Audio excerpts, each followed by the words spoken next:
Bonjour à tous. Maybe a little bit about myself first. So, as Anne-Laure introduced me, I'm Thibault Heinkens. I work for Teamleader, which is in Belgium, a company in Belgium. So, what is Teamleader? Maybe first. Teamleader is an online tool, so it's software as a service. It's a website where people can have their customer relations management, project management. They can create invoices very easily, and they have a ticketing system for their support, customer support service. So it helps SMEs being more organized, build better relationships with their customers, do follow up on prospects, and collaborate more efficiently as a team. We've existed for 4 years now. We were a startup. Now I think it's safe to say we're a scale-up. We're 80 people. We're in Amsterdam and Berlin, in Belgium, of course.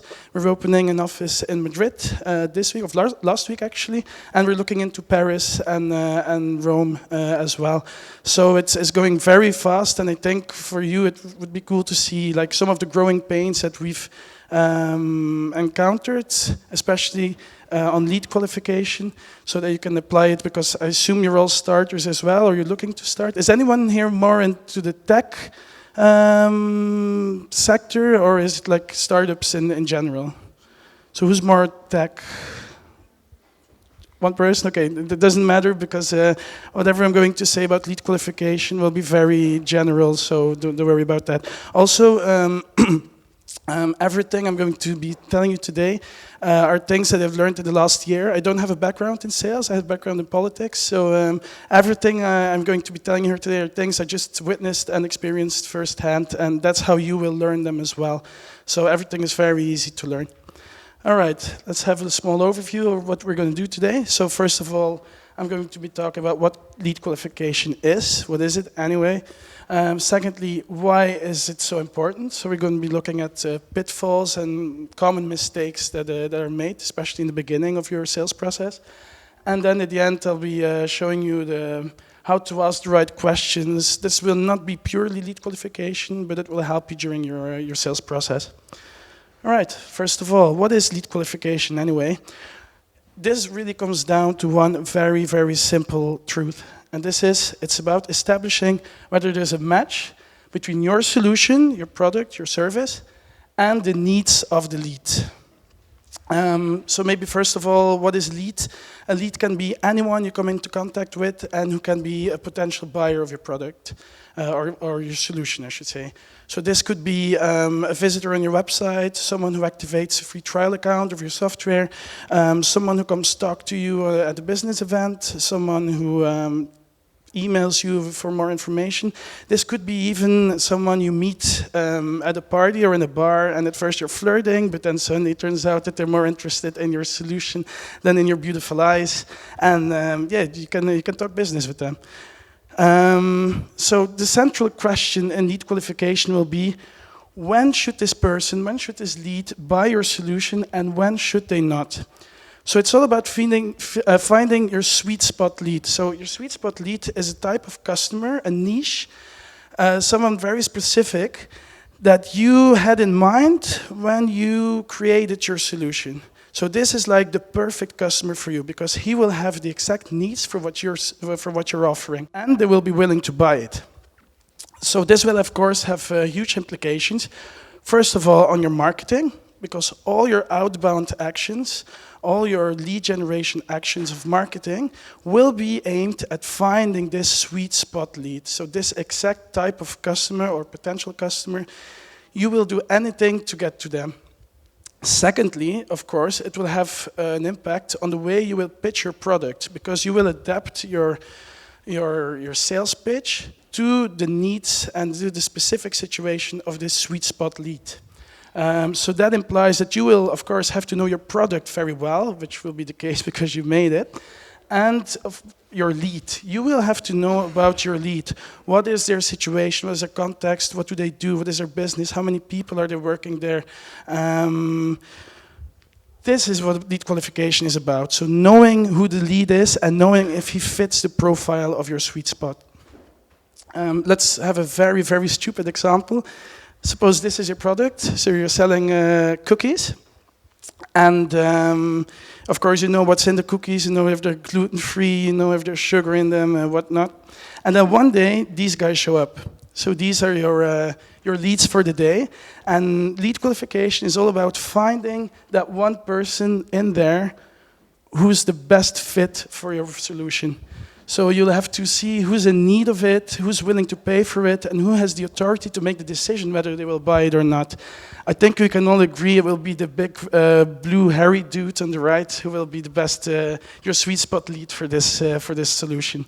Like for instance here, you will not try to sell it to the hairy green dude in the trash can because he doesn't have any money, so and he likes eating trash instead of cookies. So that's what lead qualification is about. It's a very stupid example, but it makes sense.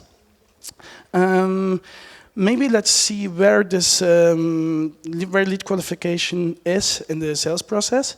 So this is the team leader sales process. On top, you see the different people who are working on these phases, and the yellow and red are the means of doing it, the tools you're going to use.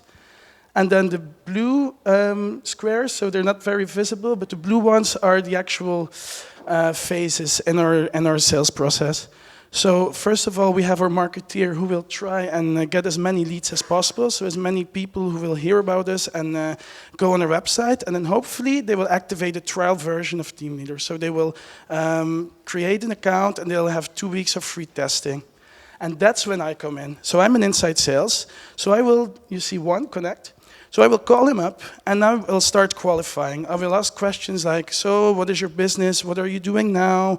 Where do you think there are some problems with the way you're working now? How did you find this? So that's lead qualification, number 2. Once I have established that these people are sweet spot leads, or at least good enough to go on with, then we will give a demonstration. This could be online, or this could be if there's like bigger clients, then we will send someone to them and analyze their processes in-house. So it's very important that I'm kind of a gatekeeper, you see. I'm an inside sales, and I will never send one of the closers, one of the salespeople, I will never send them to the other side of Belgium. I know it doesn't sound far, but to us it is, for someone who's not really worth it. Say it very, very cru, but that's it. I have to follow up and see are they worth chasing after or not. And otherwise, we shouldn't waste any more time on this, and should not waste the other person's time, because this customer is looking for something, and if we don't have to offer it, then we shouldn't waste this time. So once we have qualified them, then they will be given a demonstration, and then hopefully they will become clients.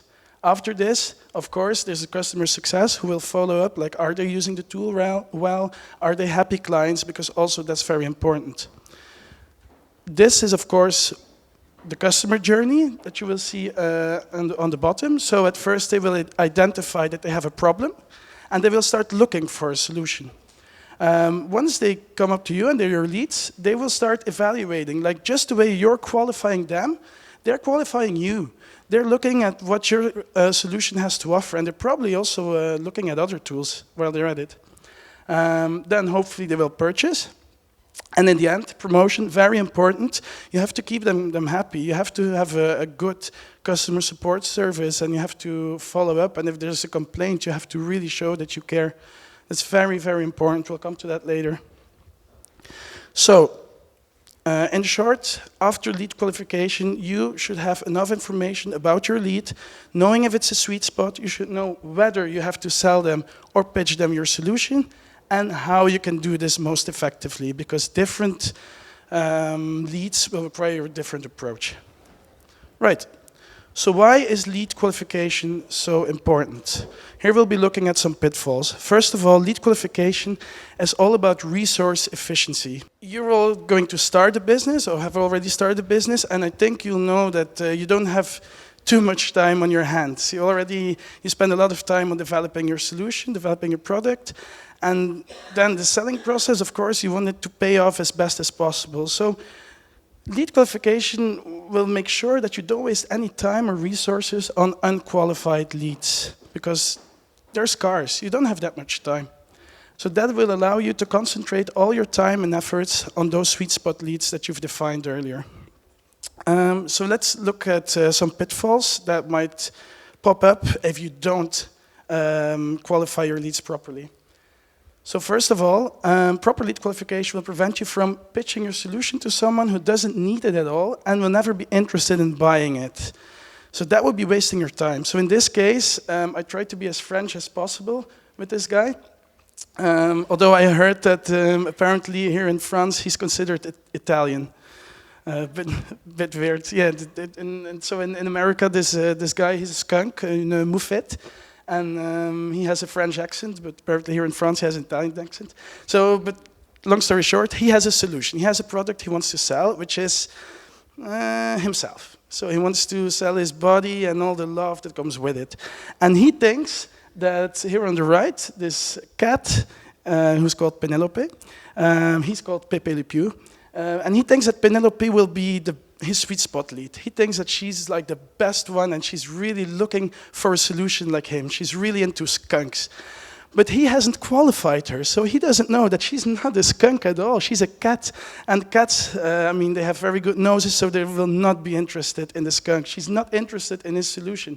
But the problem is he didn't qualify her. So he'll start chasing after her everywhere, every time. He will spend a lot of time on chasing this lead, but she's just not worth it. She'll never buy, and even if she buys, she'll never be happy with the product. So don't be this guy. I mean, really, don't, not even just in business, in anything, in any situation. Don't be this guy. Don't go chasing after a hopeless situation. All right, secondly, proper lead qualification will prevent you from trying to convince the wrong person in the sweet spot company you're targeting. So let's say you're already determined that one of your leads is a sweet spot, and you want to go and talk to them, you want to pitch your product, but you see that it's like a company and there's multiple people you have to talk to. There's like a whole team, decision-making unit, we call it, that you have to talk to. And this team might consist of more than one person. So this is just a scheme, this is very theoretical. This can be the case that it's exactly like this in a company, but of course it can be the case that some of the roles are played by just two person or one person. So you're only talking to two persons who fill in all these roles. So first of all, there's the initiator.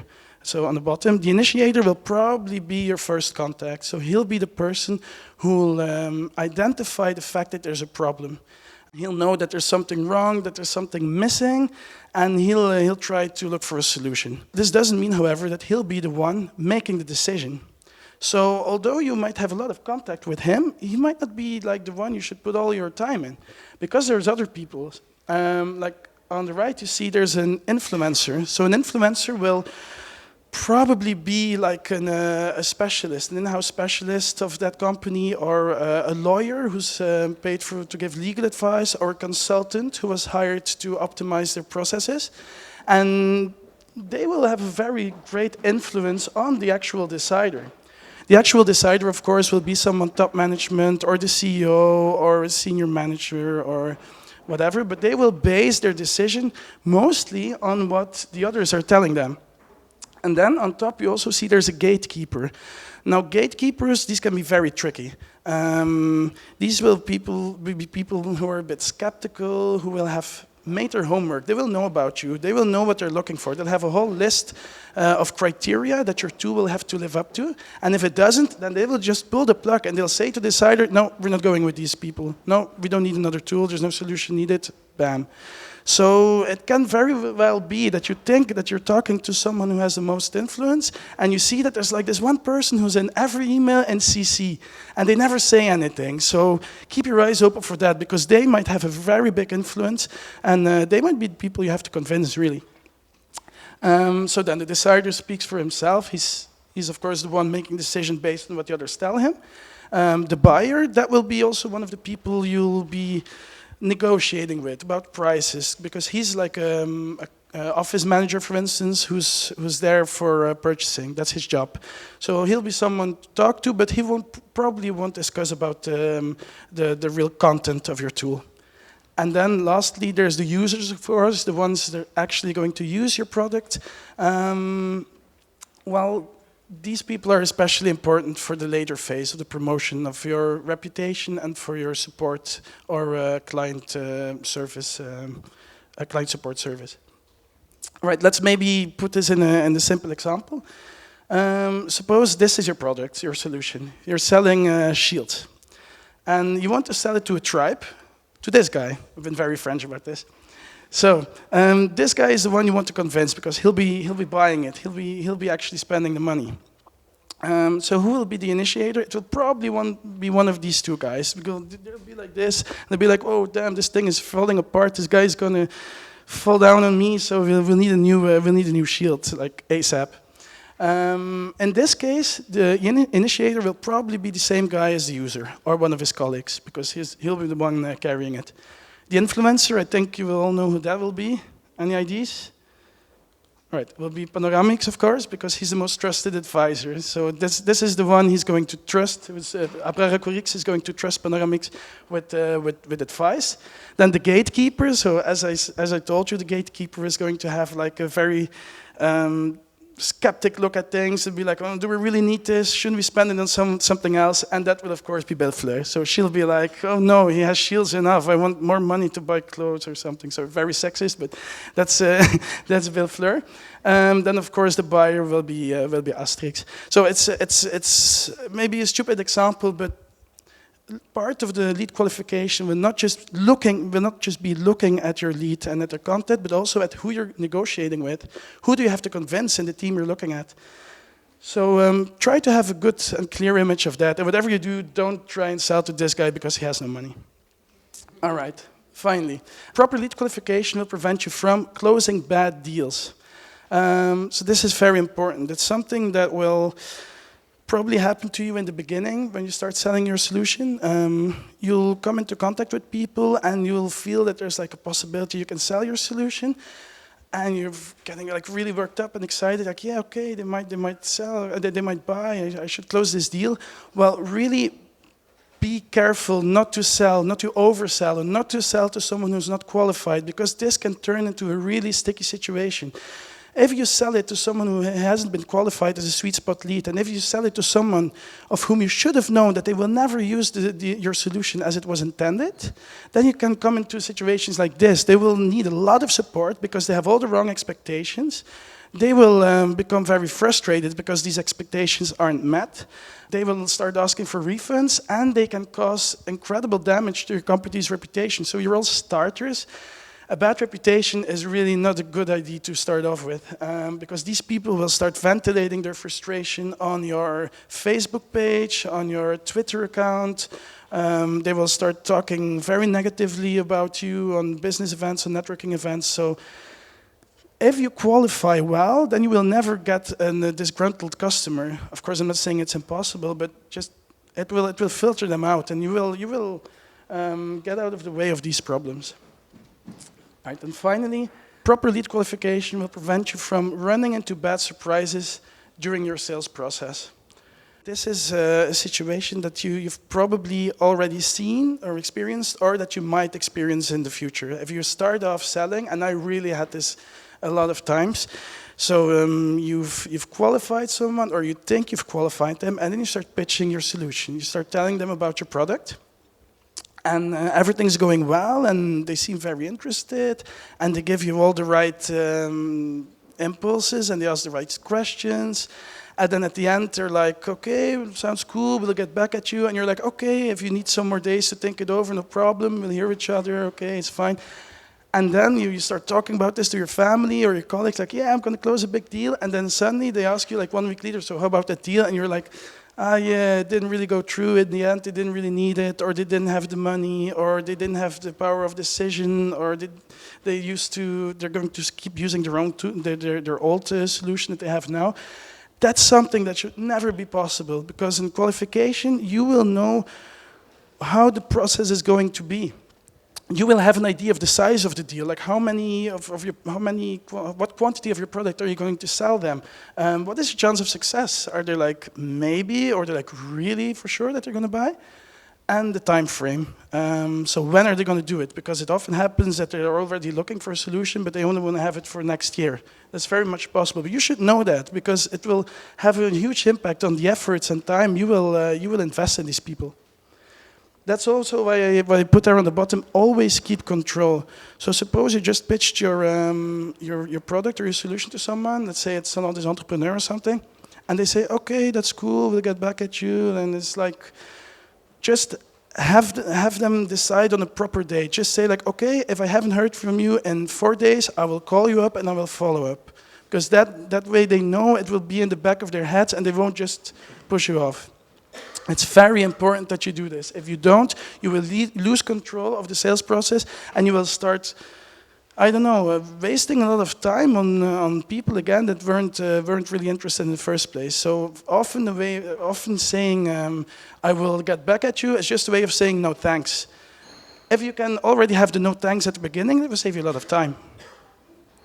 Right, then let's now have a look at how you can ask the right questions, not only for lead qualification, but something that will help you in the rest of your sales process as well. First of all, and this is part of lead qualification, you should know if the lead you're going to be talking to is, if you're going to be solution selling or insight selling. So what's the difference between the two? If you're solution selling, then you're going to be coping with an organization that already has a clear idea of what they're lacking. They know, they have identified the problem, and they've come looking for a solution. So these will be sweet spot clients that have sought out you. They have visited your website, they have asked you a question on your Twitter or through email. So these people will already have identified the problem. If it's just inside selling, then you know that it's a sweet spot client, you know about them, you haven't been in contact yet, and you know that they probably don't realize that they have a problem yet or that you can help them. So that will be a completely different approach, because this will be outbound while solution selling will be more inbound. What sort of initial information to gather? So this is really qualification.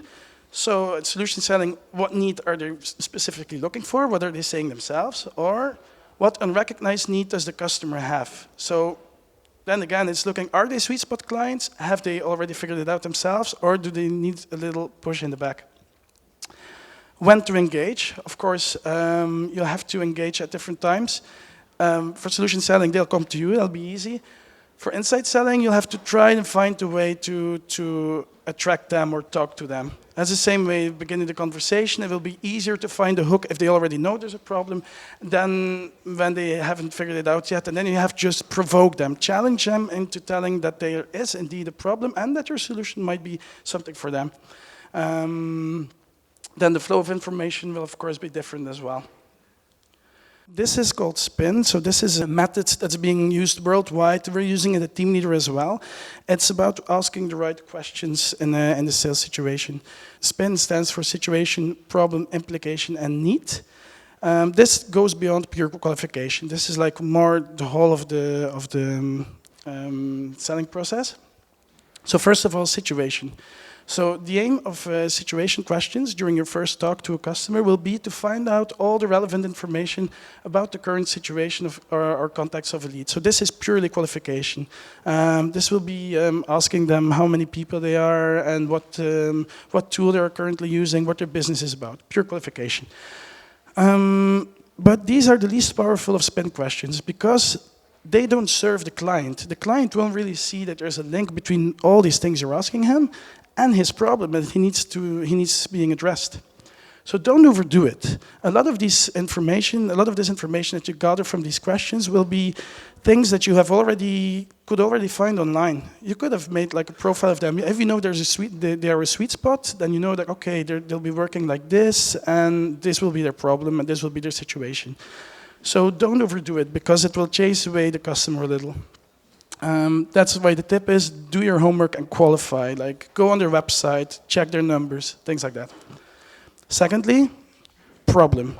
So here you will ask questions that will make the lead identify the problems themselves. Like any problems or difficulties or discontent that they experience during their processes will be explained here by the things that you make him say himself. So these are way more powerful than situation questions because once they express their own problems, then they will like realize more like, okay, I really have a problem here. I should address it. These are a bit more difficult, of course, than situation questions, but you will learn in time, especially since they are your sweet spot clients and you've developed a solution for them. You will know what the problem will be, so you will like kind of aim your questions in that direction. This could be like, so do you think that there is a problem with the tool you're using now? Do you think that the productivity of your workforce isn't high enough? Things like that. And then they will start talking, and that's way more interesting for them than to be talking about all their just situation and context. That's not as interesting. But again, here, do your homework, qualify. You know what questions to ask if they're a sweet spot client, because you created a solution for them to address these problems. After this, you can go straight on with implication questions. So here you will ask questions that will emphasize the consequences and the implications of the problems that you identified or you had them identify previously. So these are very powerful because here you will actually say that, oh my God, because of my unreliable tool that I'm using now, I'm actually losing productivity. Once they say that, they will be really convinced that, okay, I need a solution. So they will realize that their business is being affected by the problems and problems that you can solve, because that's why you're talking to him. So these will be a bit more tricky to come up with, but again, know who you're talking to, qualify them as sweet spots, and then you'll learn by doing. You'll know what to ask, you'll feel it. Finally, the need.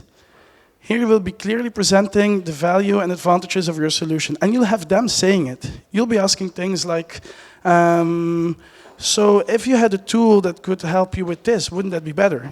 Or what do you really expect from a tool to help you with? What would be a solution to your problem? And since you already know that these are sweet spot clients, they will tell you, oh, I need A, B, and C. And these will be 3 things that are actually in your solution. And you can just say, oh, yeah, we have that. Yep, we have that. Okay, that's cool. Yeah, okay. And they'll be like convincing themselves that they need your tool. So these are very, very powerful questions because you have them tell them what they want to hear. Then a final pro tip: best salesman way to introduce your solution till the end of the sales pitch.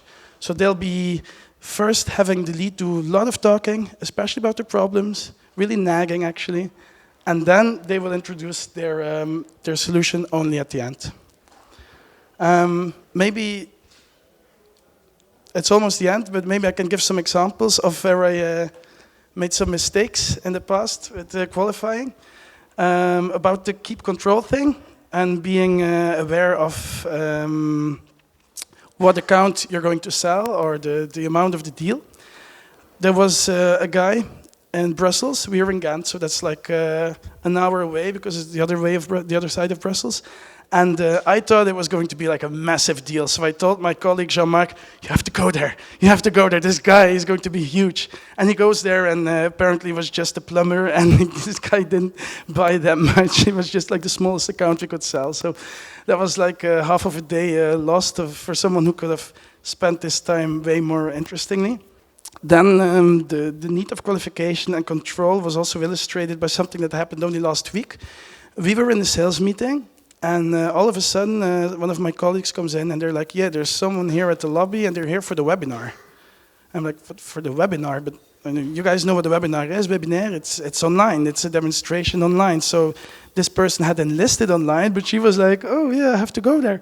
So she came in half an hour after the webinar had already started, which we don't even give those webinars, it's someone else who gives them. But she comes in and she's like, hey, I'm here for the webinar. I'm like, you do realize that's online? She's like, oops, okay, but can you give it to me anyway? And like, okay, let's go and talk.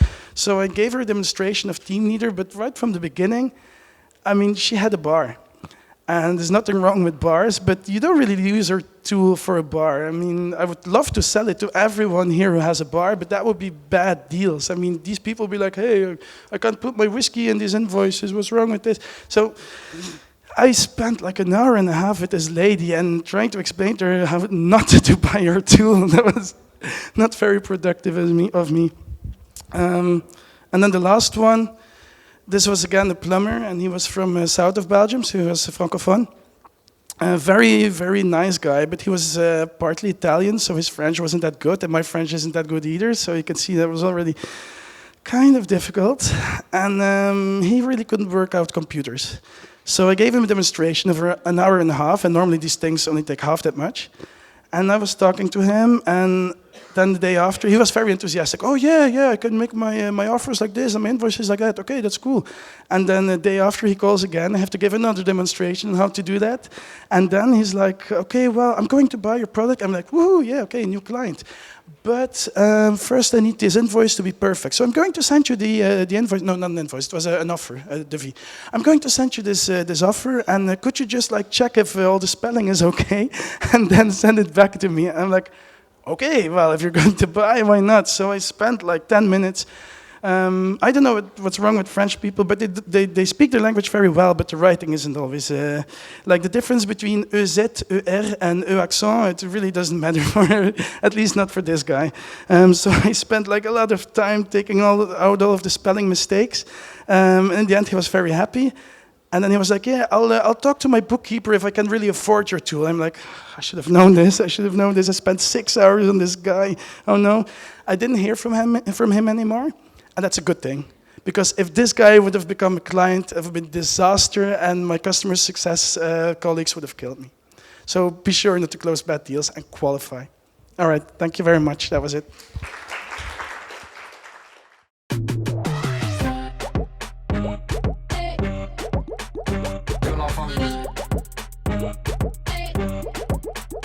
Good life on me.